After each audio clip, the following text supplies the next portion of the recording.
तो कुपड़ अनपढ़ समाज कभी शासक नहीं बन सकता है, नहीं बन सकता है। और हुक्मरान बनेंगे, आलतू फालतू के नारे में ब्राह्मण को विदेश भेज देंगे, ये कर लूंगा वो कर लूंगा, यही सब करते रहो। तो सारा एनर्जी लगा हुक्मरान बनने में, ब्राह्मणों को विदेश भेजने में। गांव का एक ब्राह्मण तो हटा नहीं सकते, सांपनाथ है तो नागनाथ है तो ये है तो वो है। संविधान तो अभी भी है, तो छीना क्यों जा रहा है? स्कॉलर्स पैदा करो ना, अच्छे वकील पैदा करो, तब क्लेम करो कि जज बनाएंगे।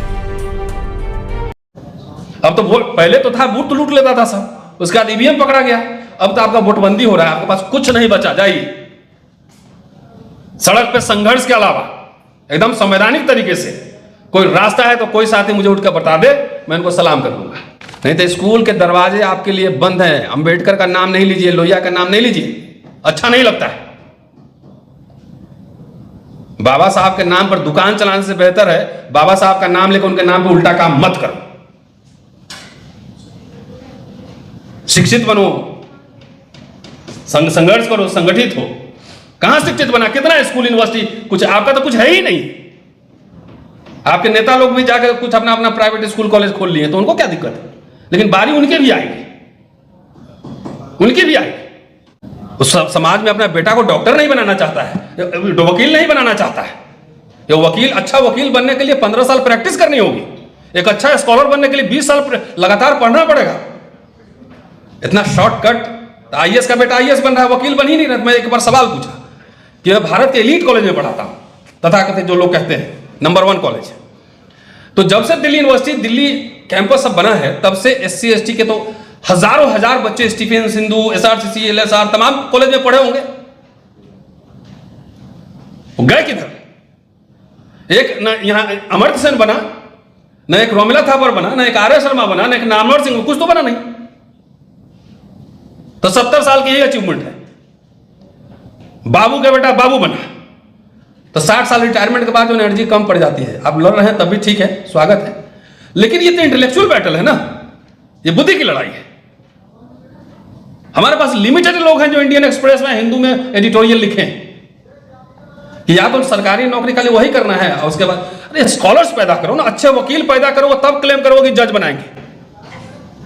और एक वकील को बनने में 15 साल कम से कम लगते हैं। कितने लोग यहां तैयार हैं कि नहीं 15 साल हम स्ट्रगल करवाएंगे, पढ़ाएंगे? और खासतौर से जो इंग्लिश स्पीकिंग दलित बैकवर्ड्स है, मैं उनसे पूछना चाहता हूं, क्या अपने बच्चों को अपने प्रोफेशंस बनाए, सीए बनाए, वकील बनाए? नहीं बनाए। सबको मैं आता, मैंने बोला हजार मतलब बच्चे पढ़ाए हैं, तो सब कहां गए? स्टीफेंस वाले बच्चे कहां गए, वहां वाले कहां गए? तो कुपड़ अनपढ़ समाज कभी शासक नहीं बन सकता है। कुछ लोग नेता बन सकते हैं, कुछ लोग हैं। एजुकेशन खत्म, सब खत्म, मिडिल क्लास खत्म, नौकरी खत्म, मिडिल क्लास खत्म, जाके अपना जो है ना बोलबम करते रहना। और हुक्मरान बनेंगे, आलतू फालतू के नारे में ब्राह्मण को विदेश भेज देंगे, ये कर लूंगा वो कर लूंगा, यही सब करते रहो। तब तक उधर नीचे से सारे स्कूल कॉलेज सब हटा दिया, सब प्राइवेटाइज हो रहा है, बंद हो रहे हैं। और इसमें कहीं कोई इतने सारे सेमिनार होते हैं, मैंने कहीं नहीं देखा कि दिन भर दलित डिस्कोर्स ऑन एजुकेशन। इतने सारे बहुत संगठन वाले लाखों लाख चंदा वसूलते हैं। एजेंडा एजुकेशन 21st सेंचुरी का एजेंडा क्या होगा? तो सारा एनर्जी लगा हुक्मरान बनने में, ब्राह्मणों को विदेश भेजने में। गांव का एक ब्राह्मण तो हटा नहीं सकते हो, है ना? अभी यादव जी का उधर क्या हाल किया देखा ही तुमने। तो अनरियलिस्टिक ड्रीम्स। बाबा साहब ने कहा था कि हमें रूलिंग कम्युनिटी बनना है, रूलिंग इंडिविजुअल नहीं बनना है। रूलिंग कम्युनिटी का मतलब क्या होता है, ये हमारे नेताओं को भी नहीं समझ में आता होगा। भाई मालिक टिकट दे दीजिए, किसी तरह जीत जाए, इधर उधर करके डंडी उंडी मारते रहे, उतना ही करना है। पार्लियामेंट में बहस क्यों करना है? आपका जो कोलिजियम सिस्टम है उसको डेमोक्रेटाइज, ट्रांसपेरेंट करने की जरूरत है। आप किसी हाई कोर्ट में 3 जजेस ही क्यों बनाएंगे कोलिजियम, और नाम रिकमेंड क्यों करेंगे? सब हाई कोर्ट में जो है लोअर जजेस के अपॉइंटमेंट के लिए अलग कमीशन है। जैसे बिहार में है तो बीपीएससी का काम खाली एडवर्टाइज करना है, पूरा काम कोर्ट्स देखती है, हाई कोर्ट के जज के नियंत्रण में। वहां एक रजिस्ट्रार बैठता है और रिजल्ट बना के बीपीएससी को देता है, तो बीपीएससी उसको पब्लिश करती है। तो जब लोअर जुडिशरी के लिए हो सकता है तो हाई कोर्ट के जजेस के लिए क्यों नहीं हो सकता है? आप एक रजिस्ट्रार वहां बैठाओ, एप्लीकेशन मंगवाओ, उसको ट्रांसपेरेंट करो और सारे जजेस को दो, सब लोग अपना अपना ऑब्जर्वेशन करेंगे। बार काउंसिल को और बार एसोसिएशन को इन्वॉल्व करो। इसमें तो आप चर्चा नहीं सुने होंगे अभी। जहां लाखों लाखों नौकरियां हैं वहां भटकाया जा रहा है, भटकाया जा रहा है। और आपको कहां पूरे आंकड़ा उन्हें दे दिया 1155 जजेस है। वहां भी ऐसा हो सकता है, सुप्रीम कोर्ट में भी हो सकता है ऐसा। सारे जजेस उसको स्क्रूटनी करें और पब्लिक डोमेन में वेबसाइट पर डालें। अभी तो बहुत सारे जज का प्रॉपर्टी का डिटेल्स भी नहीं है शायद। ये सब मैं इसलिए कह रहा हूं, ये सब जितना ट्रांसपेरेंट और डेमोक्रेटाइज होगा, भागीदारी सुनिश्चित होगी। हवा में तीर चलाने की जरूरत नहीं है, क्योंकि ये नेशनल जुडिशियल अपॉइंटमेंट कमीशन बनाकर, जैसे यूपीएससी है ना, तो अभी भी अंडरस्टैंडिंग है कॉलेजियम में और सरकार में अभी भी है। अभी 2-2 होता है, जब वो बन जाएगा तो 3 होगा। पूरा सरकारी कंट्रोल में ले लेगी फिर। तो आप उसमें भागीदारी की बात करो, लेकिन कम से कम कुछ संस्थाओं को, चुनाव आयोग का क्या हल हो चुका है, कोर्ट्स का भी आप देख ही रहे हैं। तो जो लोग चाहते हैं, देखिए हमारा काम तो वही है ना, क्या क्रिटिकल एनालिसिस करना। 20-25 जजेस का अपॉइंटमेंट होना, 30 जजेस का, कितना नेशनल एग्जाम होगा जरा सोच के देखिए। किस उम्र में होगा, क्या कंडीशन होगा। हम ये चाहते हैं कि आप जुडिशरी जो है ना, डेमोक्रेटाइज हो, ट्रांसपेरेंट हो, और जो भी SC ST OBC से जो काबिल लोग हैं उसके साथ डिस्क्रिमिनेशन नहीं हो। यही बात है ना। नहीं तो सरकारी नियंत्रण में आने के बाद अभी जितने बड़े बड़े ऑफिसर लोग को देख रहे हैं, IAS IPS जजेस के भी देख रहे हैं, सब कंट्रोल में है। सैकड़ों सांसद हैं, हजारों ब्यूरोक्रेट हैं, तो आप पे अत्याचार क्यों बढ़ रहे हैं? एक FIR नहीं लिखा जा रहा है थाने में, कूटा जा रहा है थाने में पकड़ पकड़ के।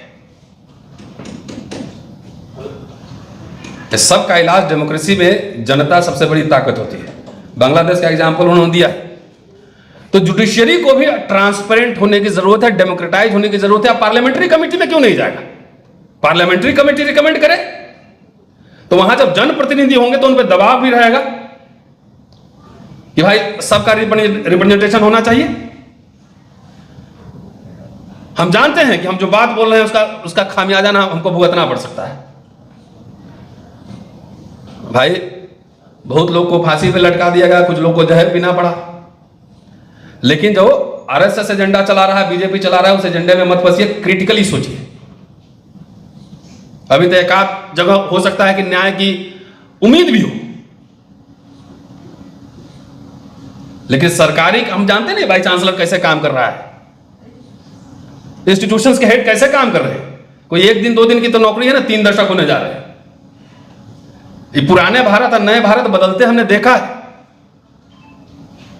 इसलिए मिला जुला के, एक तो आपकी दिलचस्पी इसमें है कि नहीं, हम लोग तो इतने साल से यही भुगते जा रहे हैं।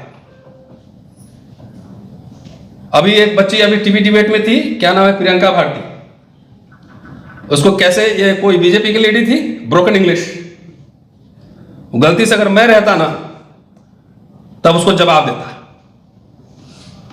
बोले हिंदी हिंदू हिंदुस्तान वाले तुम ही लोग हो।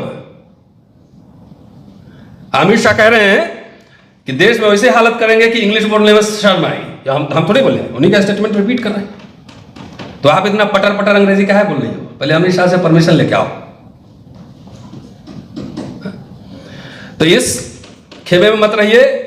और आज न कल जो मैं कह रहा हूं, देखिए हमारा जो होना होगा, चलिए हम आपके भरोसे है भी नहीं, लेकिन जब तक ये जन आंदोलन में तब्दील नहीं होगा, आप समझ रहे हैं कि चिट्ठी लिख देने से, मेमोरेंडम लिख देने से ये समस्या का समाधान होगा? हजारों चिट्ठियां मैंने chief justice of India, president, prime minister, UGC chairman, यहां वहां हजारों चिट्ठियां लिखी होंगी। आगे देखिए मेरे यहां 10 फाइल पड़ी हुई, कहीं आपकी सुनवाई नहीं है।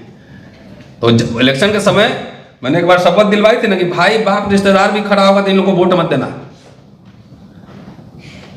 ये सारे सवाल राजनीतिक सवाल है। नेताजी बैठे हुए यहां पे, संसद में ही डिबेट होगा ना इस पे। संसद पे ही डिबेट होगा, बिल वहीं पास होंगे ना, वहीं पास होंगे। तो इस पे बहस जरूरी है। और मेरी तो आप मेरी समझ में आ रही, 3 एग्जाम्पल हमने दिए हैं। वो सरकार झुकी है तो सिर्फ जन आंदोलन से आपके नेता जो है ना आराम से यहां पे घूमेंगे, जब तक आप कुरेदेंगे नहीं ना तब तक अपना बच्चा का इंतजाम सब कर लिया है। सुन लीजिए बात, अपने बच्चे का इंतजाम नेता लोग कर चुका है। जब तक आप उसको झकझोरेंगे नहीं, इस बात की क्या गारंटी है कि जिसका एक कॉलेजियम ने रिजेक्ट कर दिया है दूसरे कॉलेजियम उसको एक्सेप्ट ना करे। आईबी की रिपोर्ट पब्लिश क्यों नहीं होती है? ये भी संभव है ना कि एक कॉलेजियम ने रिजेक्ट कर दिया और दूसरा कॉलेजियम उसी को दोबारा अप्रूव कर दिया। अब मेरे में विश्वास नहीं तो कुछ दिन ठहर जाओ, पता लग जाएगा। ये शोध का विषय है ना कि अतीत में भी कितने ऐसे कॉलेजियम में जो है जजेस का नाम रिजेक्ट हुआ और दूसरा कॉलेजियम आया उसको अप्रूव कर दिया।